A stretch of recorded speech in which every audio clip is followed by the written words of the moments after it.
J.P. Morgan Chase CEO Jamie Dimon declaring Trump's pro-business cabinet could mean a turning point for corporate America.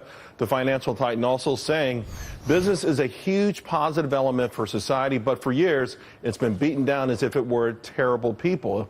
Well, so I think it's a good reset. He was, of course, referring to the last 8 years. Let me bring in Dan Celia and Mark Avallone. Mark, Jamie Dimon, he was a big Barack Obama supporter. He was featured in a somewhat negative ad by Donald Trump in the days leading up to the election. But a lot of Goldman folks have joined the Trump team, and it feels like Jamie Dimon himself has had something of an epiphany, or maybe he's just looked around and he sees that this may be a new dawn for American business. Well, that's right. And what's interesting is, as you said, Jamie Dimon was an Obama supporter. But he's a pragmatic business person, and we're seeing the leaders all across both sides of the aisle coming up and saying, let's give this agenda a chance, and they like what they see. And look at the Treasury nominee. He worked for George Soros. He's been a supporter of Democratic politicians, and yet he's come out and he's embraced the Trump agenda. So I think we need to give it a good look before we judge it too much, but thus far it looks very promising. Dan, I think people need to understand why it's important that business leaders buy into this, particularly in light of the fact that, for the most part, they've either hoarded money or if they used any of it, was to buy back their own stock over the last 8 years. Yeah, exactly, Charles. And I think that not only do they have to buy into it, they're going to. I mean, we've had a business environment that has been nothing but demonizing profits, demonizing business, demonizing fat cat bankers and Wall Street and so on and so forth. And, you know, there is so much. You said it in the earlier segment, the end of the last segment, talking about animal spirits.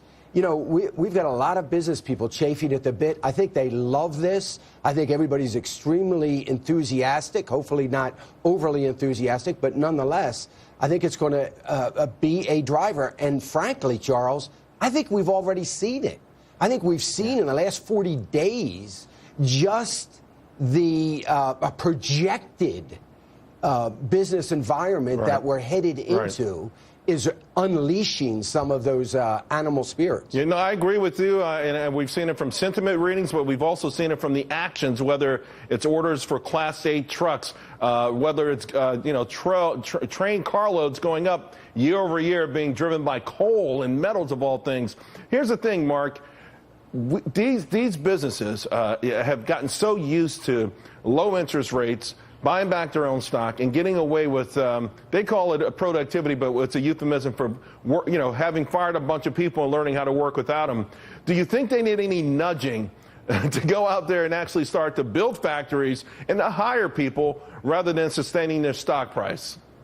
Well, they have motivation. It's called the profit motive. And if the economy's growing, they're going to have that motivation.